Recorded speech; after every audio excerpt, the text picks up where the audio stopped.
Good afternoon. I'm Michelle Easton, president of the Claire Booth Luce Center for Conservative Women. And I want to thank you all for coming and welcome you to our October Conservative Women's Network Lunch, CWN. Special thank you as well to the Heritage Foundation, Bridget Weisenberger, who is the Coalition Relations Coordinator, standing up for Heritage today.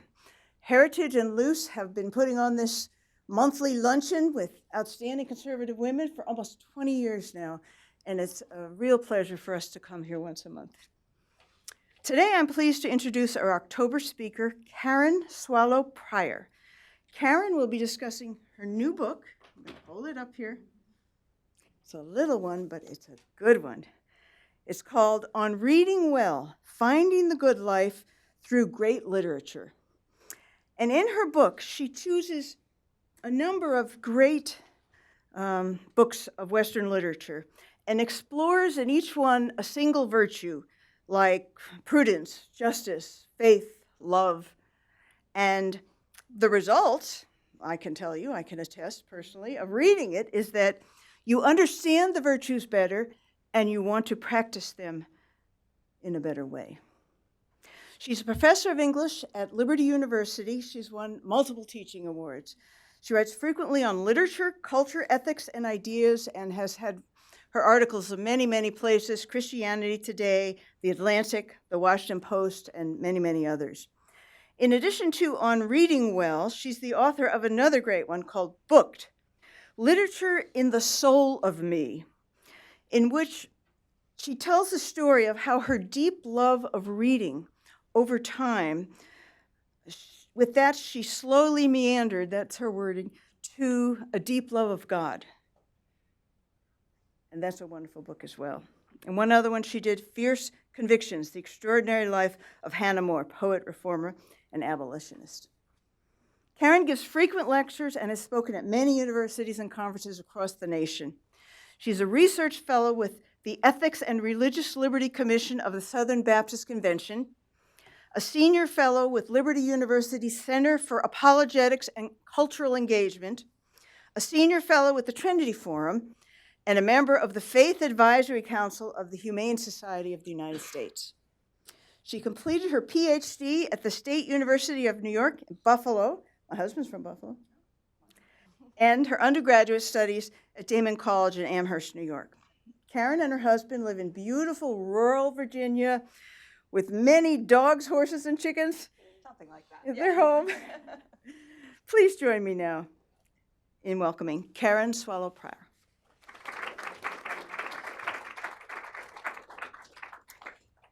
I'm going to begin with a brief reading from the introduction to my book, and then I'm just going to talk a little bit more about what the rest of the pages contain. My first book, Booked, Literature in the Soul of Me, is a love story. The story of how my deep love of reading slowly meandered into a deep love of God. I retell in the pages of Booked how, by reading widely, voraciously, and indiscriminately, I learned spiritual lessons I never learned in church or Sunday school, as well as emotional and intellectual lessons that I would never have encountered within the realm of my lived experience. Most importantly, by reading about all kinds of characters created by all kinds of authors, I learned how to be the person God created me to be. A central theme of Booked is reading promiscuously.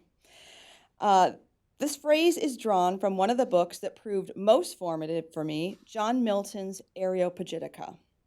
In this treatise, published in 1644, the Puritan poet most famous for his epic poem Paradise Lost makes an argument that would become a building block for the modern notions of freedom of speech and freedom of the press. In the tract, Milton inveighs against parliamentary licensing orders requiring all publications to be approved by the government before being printed, a legal concept that would later be called prior restraint. Significantly, it was Milton's own political faction that was in power at the time, his own people whom he thought to be in error and hoped to persuade to reject censorship.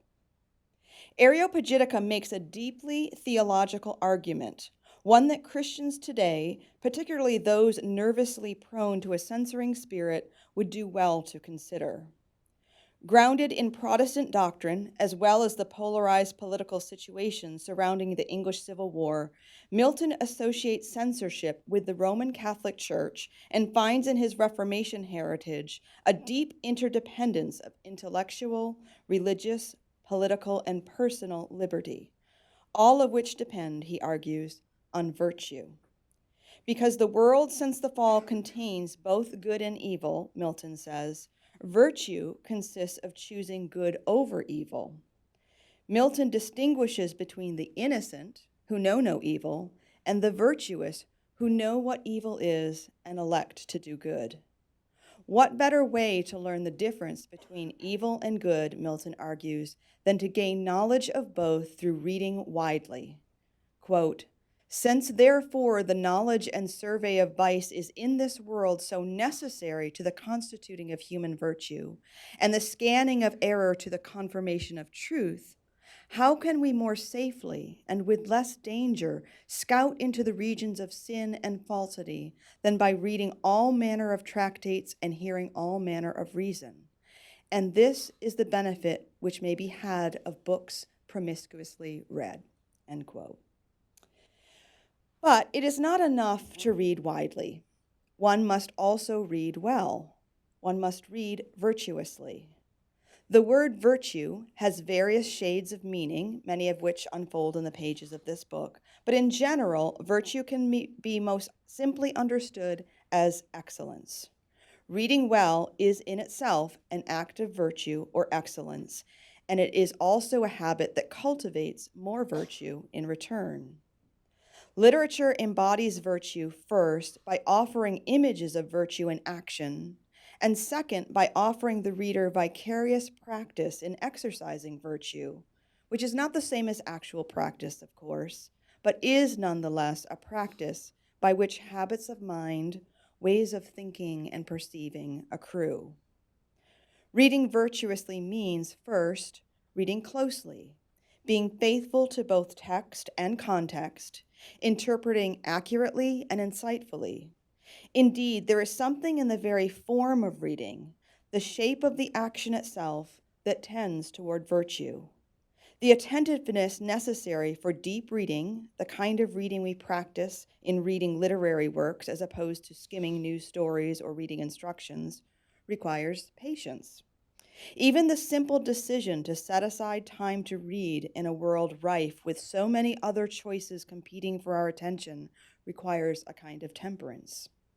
If, like me, you have lived long enough to have experienced life and reading before the internet, perhaps you have now found your attention span shortened and your ability to sit and read for an hour or more nil. The effects on our minds of the disjointed, fragmentary, and addictive nature of the digitized world and the demands of its dinging, beeping, and flashing devices are well documented. Nicholas Carr explains in The Shallows what the internet is doing to our brains, that, quote, the linear mind is being pushed aside by a new kind of mind that wants and needs to take in and dole out information in short, disjointed, often overlapping bursts, the faster the better. Our brains work one way when trained to read in logical linear patterns, and another way when continually bouncing from tweet to tweet, picture to picture, and screen to screen. These effects on the brain are amplified by technology developers who intentionally build addictive qualities into programs in order to increase user engagement, as some industry leaders have acknowledged. Whether you feel you have lost your ability to read well or that you never had it at all, be encouraged. The skills required to read well are no great mystery. Reading well is, well, simple, if not easy. It just takes time and attention. The virtue or excellence of literature cannot be understood apart from its form. To read literature virtuously requires attention to that form, whether the form be a poem, a novel, a short story, or a play. To attend to the form of a work is by its very nature an aesthetic experience. The content of a literary work is what it says, its form is how it is said. Unfortunately, we are conditioned today to focus on content at the expense of form. When we read or watch a film or view a work of art, we tend to look for themes, worldviews, gripping plots, relatable characters, and so forth, but often neglect the form. Part of this tendency is the fruit born of a culture influenced by a utilitarian emphasis on function and practical use at the expense of beauty and structure. Yet we know from real life relationships and experience that how something is communicated is just as important as, if not more important, than what is communicated. Form is what sets literary texts apart from informational texts in the same way that a painting differs from paint that covers a wall. Same materials, different form. So my exploration in these pages of a dozen or so great works of literature attempts to model what it means to read well by examining the insights about virtues, the virtues these works offer. I have selected from among my favorite literary works those that might help us to understand the classical virtues, the cardinal virtues, the theological virtues, and the heavenly virtues. Sometimes the virtues are shown through positive examples, and sometimes, perhaps more often, given the exploratory nature of great literature, by negative examples. Literary characters, either way, have a lot to teach us about character. Yet to read well is not to scour books for lessons on what to think. Rather, to read well is to be formed in how to think. In an experiment in criticism, C.S. Lewis argues that to approach a literary work with nothing but a desire for self-improvement is to use it rather than to receive it. While great books do offer important truths about life and character, Lewis cautions against using books merely for lessons. Literary works are, after all, works of art to be enjoyed for their own sake, rather than merely used for our personal benefit. To use art or literature rather than receive it, Lewis says, merely facilitates, brightens, relieves, or palliates our life and does not add to it, end quote. Reading well adds to our life, not in the way a tool from the hardware store adds to our life, for a tool does us no good once lost or broken, but rather in the way a friendship adds to our life, altering us forever. So I wanted to read from the introduction to just give you an idea of what I mean by reading well.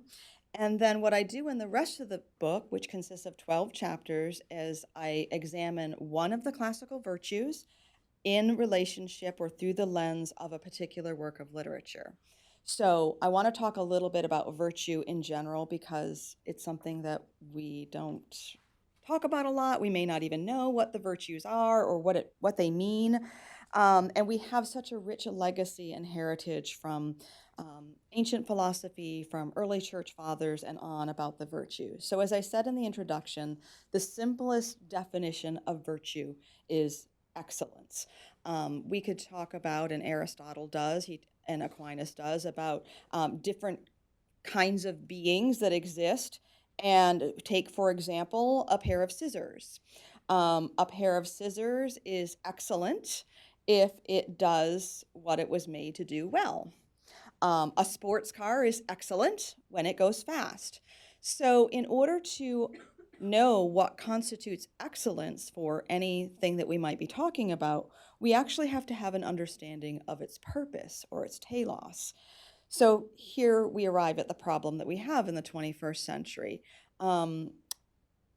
Today, in a secular culture, not only do we not agree on what the purpose or meaning of human life is, we often think that there isn't even such a thing. There is no purpose, there is no meaning. So this is really the reason why we have lost this treasure trove of the virtues, because to understand virtue depends on our understanding what our purpose or our telos is as human beings. So we have to recover that as well. And perhaps by talking about virtue, we can maybe make our way backwards. So I do draw on the book, on a very important book by Alistair MacIntyre, After Virtue, where he traces virtue before it disappeared, and how and why it is that we live in a culture that he describes as being after virtue. Of all of the writings and the philosophy on virtue, I do draw on Aristotle the most. I think he gives us the wisest picture of what each virtue is, in the sense that he describes it as a mean between two vices. And those vices are each an extreme of excess and an extreme of deficiency. And virtue is in the very middle, the golden mean of those two things. And I'll give you a few examples to kind of flesh this out. I think it's so helpful, particularly in a culture today which is so polarized and so fragmented. I don't know if you guys have noticed this, but there's a lot of polarization, and it's not getting better. And so I think that the idea of the Aristotelian idea of virtue has always been a good idea, but I think it's so helpful for us in this particular political and social and cultural moment which is defined by polarization. So to give a couple of examples, courage is a good example to use to talk about this golden mean. I think we tend, again, in our polarized culture, and where we think more is better, if there's something good, then more of it must be better. That is not what virtue is. So I think we think of courage as something that you could never have too much of. But no, Aristotle says otherwise. An excess of courage actually becomes rashness, because you can be bold or rash, but if that's not moderated by all of the other virtues, and also by being connected to preserving good, then it isn't courage, it's just rashness. And I think we see a lot of that in the world today. And people don't know the distinction. They just think if someone does something really, gutsy or bold, well, that must be courageous. But it's not virtuous courage if it is too extreme, and also if it's not tied to the other virtues. And of course, the deficiency of courage, we're more familiar with, is cowardice. But I think what we have enough boldness and brashness and rashness today, and reclaiming what virtue really is would help us to understand what virtuous courage is. A couple of other examples. Temperance. Now, this word gets used in a lot of different ways. We can talk about temperance in terms of our emotions and our feelings. Aristotle used it very strictly in the sense of tempering our physical appetite, so our desire for food, sex, and drink, all of which are necessary for human life to continue, whether our own human life or the human race. And so temperance is not, again, this is an example of our tendency to go toward extremes. We think of temperance today, I think, largely as restraint, as withholding, but that's not virtuous. Temperance, according to Aristotle, and also Aquinas talks a bit about it, is putting our natural and good desires in proper order, because it is good to desire food, just not too much, or too little. It is good to desire drink, because if we don't satisfy our thirst, we will die. And desiring sex is good too. But all of these have to be put in proper order. So asceticism or eating disorders, those practices that deny our good, healthy appetites, our vices, just as indulging in them too much or desiring them too much is also a vice. And it does have to do with the desire.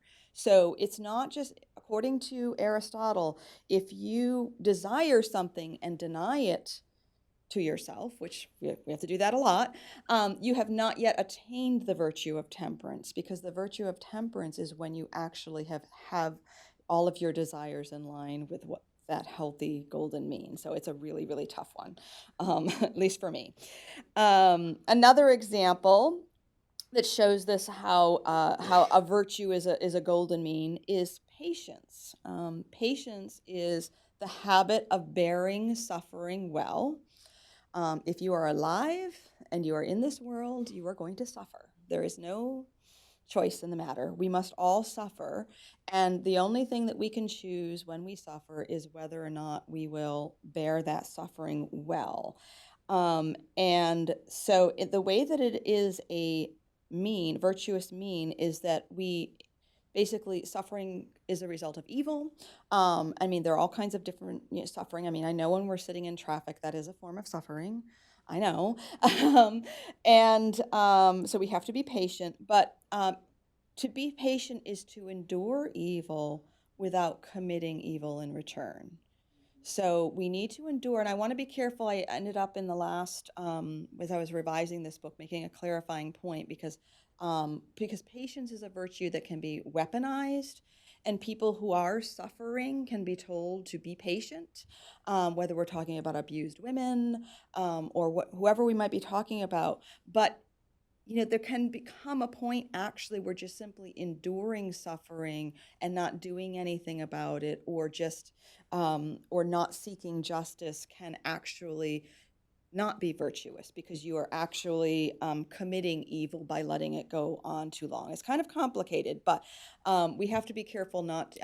Again, these virtues can be distorted and misused and weaponized, and I think patience is one. It's I cite this ancient story from medieval literature of the patient Griselda, whose husband tests her by doing all these horribly cruel things to her, like saying he's married another woman and taking her children from her, and like she's rewarded in the end because she just bears the suffering. Well, that's not virtuous patience.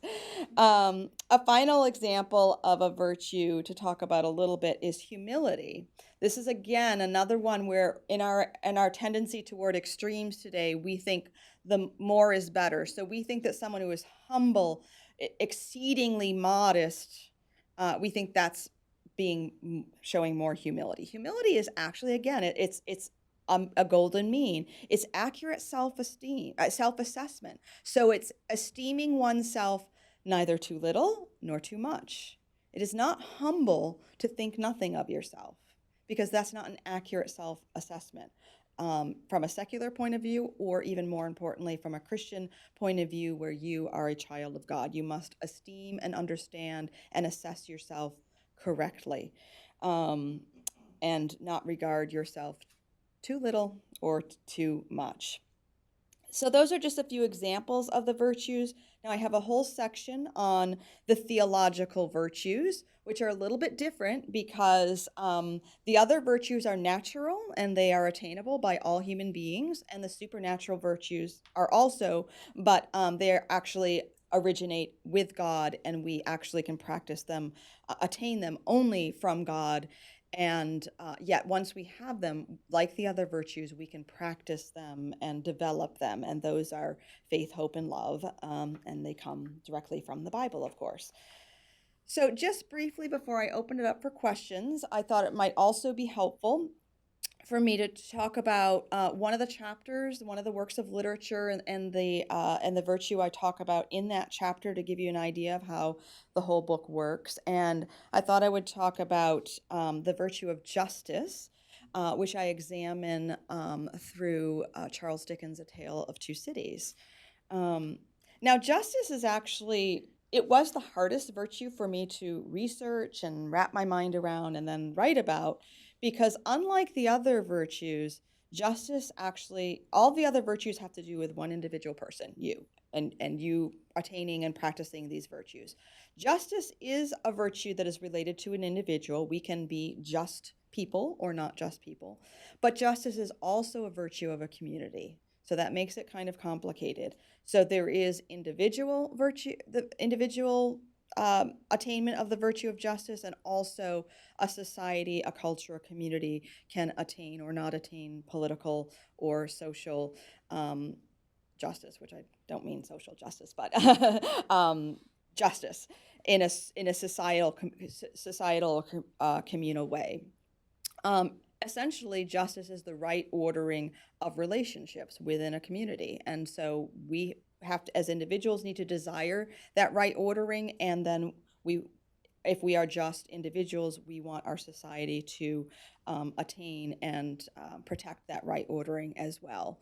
And so in A Tale of Two Cities, we see again, this propensity that we have as human beings to gravitate towards the extremes, because the French Revolution that is the center of the story uh, was a reaction to many years of injustice perpetrated upon the poor and the oppressed by those in power, by the aristocracy, and it was a horrible, terrible thing. And the French Revolution came about in order, theoretically, hopefully, they thought, to correct that injustice. But as we all know, as a result, what happened was not a restoration of justice, but simply an extreme that went in the opposite direction, and further injustices were imposed. Once those who had been oppressed became in power, then they perpetrated similar, perhaps even worse, injustices on those who had oppressed them. And so what we see in A Tale of Two Cities is an example of how injustice is met not with the correction that attains justice, but injustice in the opposite direction. And the interesting part of that is that Dickens, I mean, it's A Tale of Two Cities, obviously. And so Dickens was also writing, I mean, he was writing about his own country, England, a century in the century following the French Revolution. And he was basically trying to convince his own country people of the possibility that they too could commit the same kind of error of excess that they saw in the French Revolution. And so there's two layers in the novel. And then I wrote about this chapter in a way where I was hoping that we could see in our moment where we see cries of injustice everywhere, and we need to be concerned about it. Yet there's also this tendency, this natural human tendency that we have to correct injustice, not with justice, but with further injustice. So I think there's a third layer that we can kind of add to this brilliant telling that Dickens gives us of the French Revolution for his times, and I try to retell it for our times and to display in doing that the virtue of justice. So I would love to take questions from you, get feedback. Thank you very much. This book is a joy to readers, and even to those who don't read, I would imagine they'll be inspired to want to read. I hope so. And she talks about the virtue of reading slowly and marking up your books and all the things that readers do. So I just love this book and look forward to some questions. We will have it outside for sale for $20. And maybe you'll even sign some? Absolutely. I Terrific. rode the train for 4 hours to get here. So. Great. If you'll raise your hand, give your name and your affiliation. Oh, here's one over here. And stand up, maybe. Thank you. Hi, my name's Haley. I go to Georgetown, and I have worked with Claire Boothe-Luce in the summer as a fellow. My question is about Aristotle. I'm not, I've read it a couple times, but obviously I'm not a scholar. And one of the things that he talks about is emulating someone who is a good person and following their behaviors in order to practice. And sometimes I find that devolves into subjectivism and who do you think is virtuous? And how do you respond to that? Oh, that's a great question. So, of course, I sort of adhere to that model because I'm saying that, in literature, we can find characters who are models to emulate or not, because I think negative examples as well can work. So I think that is a wise approach, but I think that Aristotle tempers that, and I also would temper that by pointing out, I mean, he basically just defines what the virtues are. It's kind of an objective, old-fashioned way of approaching things to actually say, here is how this virtue is defined. This is what it looks like, and this is not what it looks like. I mean, there's obviously some relativity just in the idea of something being a moderation between two extremes, but I think that's actually the beauty of it, because there is what looks like courage in one situation may not be courage in another. So actually the first virtue that I talk about is probably the best answer to your question, and it's one of the cardinal virtues, and it's considered the queen of the virtues, and it's prudence. So prudence is a form of wisdom. There are different kinds of wisdom. There's theoretical wisdom, and then there is prudence, which is applied wisdom. So I call it wisdom on the ground, because there's a lot of wisdom out there and a lot of people out on the internet love to share it with me. Um, you know, like, this is how it should be, or this is how you should go about this. But it doesn't always work in real life, in real life situations. And again, that's not relativism, that's prudence, right? Which is a form of wisdom to kind of figure out what things are really great theoretically, but then maybe have to be tempered or modified in a real situation. That's prudence. And so I think prudence is where we look at a role model, but also look at what are the virtues. And no, of course, no role model will be perfect. And tell about the book you used for prudence. Oh, the book I use, it's an old-fashioned book that is no one has ever heard of, probably, and no one. Yeah, the film is great, and if you take a class with me, you will read it. But it's The History of Tom Jones, a Foundling, an 18th century novel. Yeah. Yes, yes, I definitely, a few of us remember that one. Yes, so fun. And so yes, it's a long novel, but it is a wonderful romp through 18th century England, and yes, and it teaches prudence. Oh, I yes. Am I calling on the people? Yes. Okay, yes.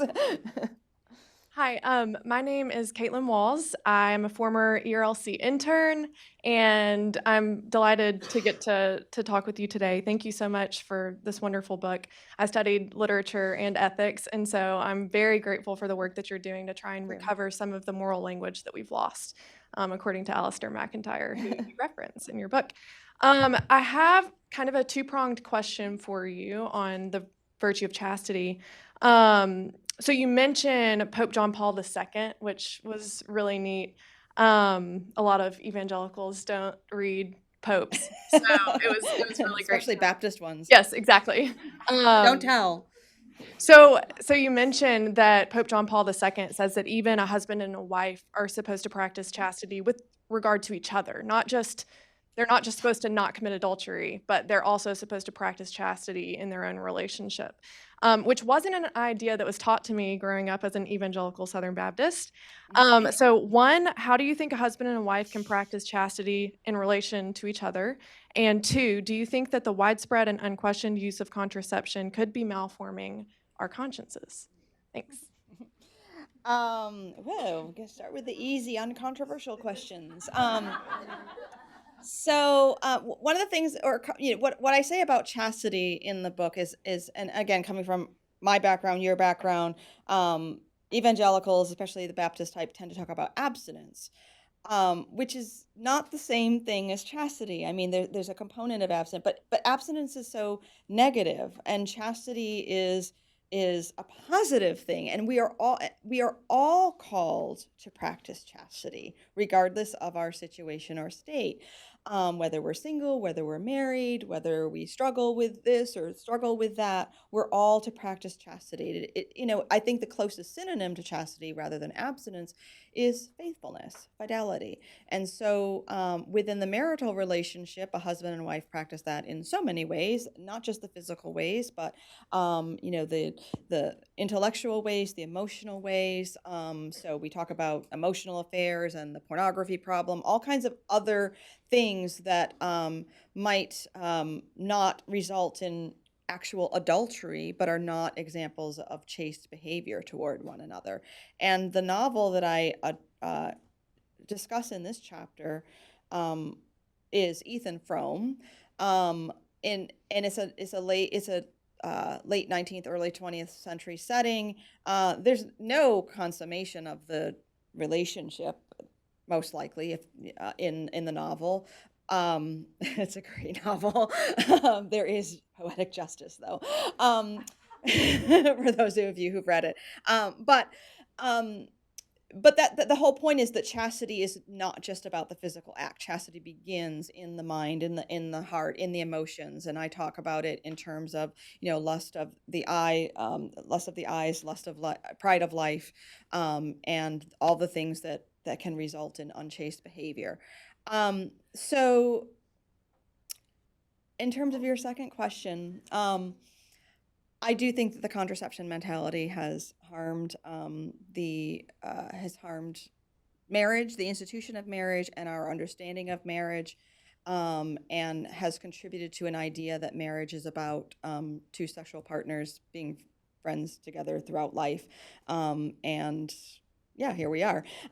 So I think that I think that evangelicals and Baptists have a lot to learn from popes. So yes.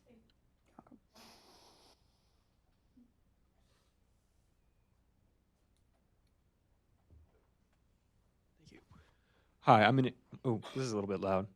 Can you hear me like this? No, but the tape can't. Okay, sorry. My name is Ian. I'm an intern here at the Heritage Foundation. My question is that regarding Aristotle and kind of building off her question, chastity is defined, not chastity, excuse me, temperance is defined as natural ordering of desires. Would you say that kind of regarding chastity, we could say that in a modern context, it's sort of a middle ground between, how to say this, like sort of it's very much in the gray zone where we determine it by feel rather than by sort of a mathematical formula of black and white. Does that make sense? Chastity. Yeah. Or temperance in general. And temperance. Yes, I think so. Again, in some sense, all of these virtues are defined by the extremes, and the extremes change. And so, I mean, if to just throw out one kind of basic concrete example, if if at one time a woman who allowed her ankles to show would have been considered unchaste in some respects, and we probably are okay with that now, and by some objective standards I think that's okay to be okay with that. So but in a different time, then if that was not the norm, then it probably contributed to unchastity. Now again, there are objective moral standards, but they are contextual. They can change from culture to culture.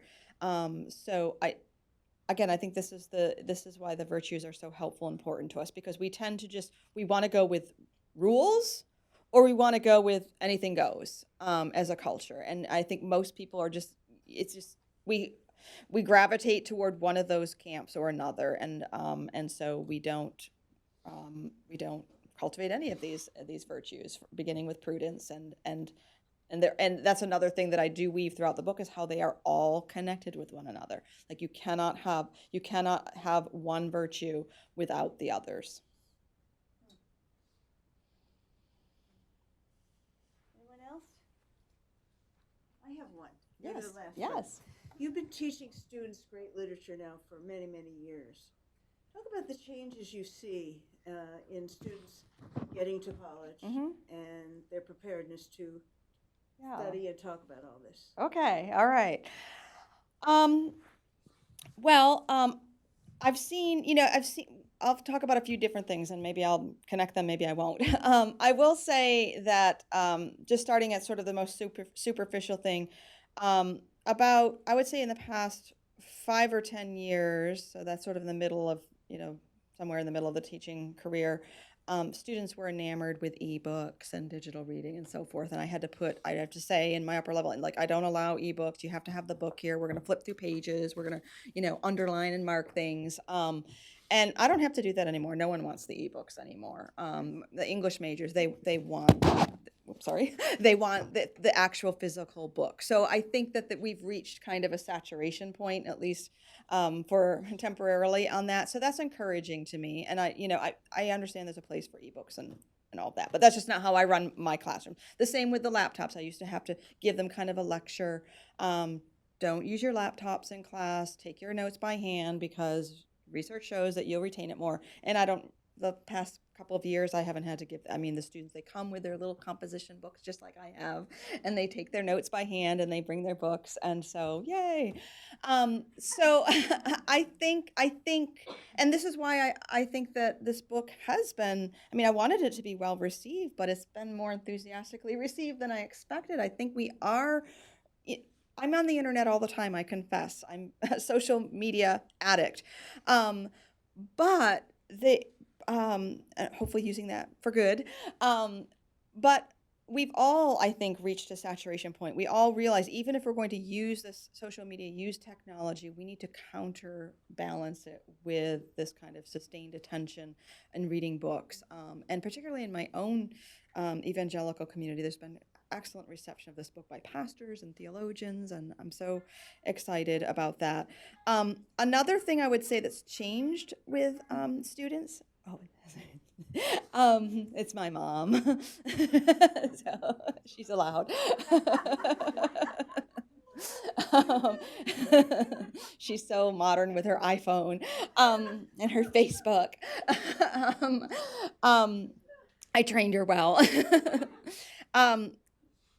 And this is a little bit more of a negative, but we get more and more students, and again, I'm talking mainly about English majors. That's who I teach primarily, who want to be writers. Yay. But don't want to be readers.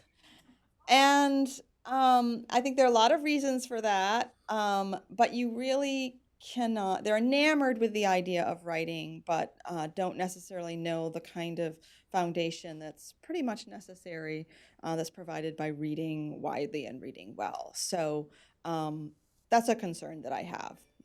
Yes. Yes. Should I wait for the mic here? Yes. Oh, yeah. Great. Thank you. Thank you. I'm an intern here at the Heritage Foundation. Just graduated from a Christian university recently. You mentioned a few virtues that you said came straight from God. How does your faith impact, or how do you believe other people who write literature of faith can tell a story with characters that are virtuous that maybe others that don't have that faith couldn't show? I have gone to some Christian film festivals and things where on the flip side, Christian narratives are all often condemned as being too preachy, only about using the story for a moral purpose instead of receiving it like the Lewis quote you had. Well, what recommendations would you give Christian writers who want to incorporate good virtue in their stories to really show a perspective that they can offer without only using it as a hammer to... Right. Yeah. Right. And that's an important critique that Christians need to hear and understand. I mean, and again, when I talk about these books and the virtues that can be seen in them, I don't claim anywhere that this is the theme of the book. This is what the writer the message he was trying to convey, because great literature really doesn't do that. Great literature is much more complex and has many more things that it addresses. And so I'm just providing kind of a lens to say, oh, look, we can read this book that has not, most people would never. Cormac McCarthy's The Road. It's about hope, I say. I don't think that's really what Cormac, it's there. I mean, he has it's not that I'm violating the text, but I'm not saying he sat down to say, I'm going to write a book about the theological virtue of hope, because he's not even a Christian. So, but I'm saying we can still see it there. So I think Christian artists need to look at the examples that are the role models that are already there of great literature and great film, and read Flannery O'Connor's Mystery and Manners, where she talks about these things. The purpose of art is to be art. And then if it's good art, the human lessons will come out of it. But let art be art, and let it be good art. And don't let the message overwhelm the art, because then it becomes a sermon. And and there's nothing wrong with sermons. I hear them every week. But we have to understand what it is that we're doing. And if we're trying to do art, then we need to do art and do it well. And as Francis Schaeffer says in his little booklet, Art and the Bible, that if you are, the worldview will come out. If you have a strong Christian worldview and you're an artist and you work on your art, it will come out in the same way that, a carpenter who is a Christian and is ethical and lives a Christian life, his work will demonstrate his beliefs. He doesn't have to make the stairway into the form of a cross for it to, it's like that's, he just has to be a good carpenter and live his life and run his business according to Christian values. And that's what Christian artists need to do as well. Anyone else? Well, thank you so so much. It is a great book. I even love the little illustration your publisher put. It's a reader, very comfortable in a chair, the book stacked up, his doggy beside him, his mug of coffee. That's great. That is. And I do want to give a shout out. I mean, I actually hired an artist to do the cover. It wasn't the publisher, and to do the inside illustrations because I wanted the book to be beautiful. So it was a little bit more beyond just what the publisher would It have is. done. So It is. We have a couple of gifts for you before we go Oh. on to lunch. This is our Claire Booth Luce Posey Institute limited edition oh, coffee a mug nice mug, yes. with her famous saying. What is that? No good deed goes unpunished. There you go. I know that. And a little tote bag. Put your gifts in here. Oh, thank you. And from Heritage And here, from Bridget. Heritage, we have a scarf for you. Thank you so much for coming. Thank you. Thank you for having me. It was a delight.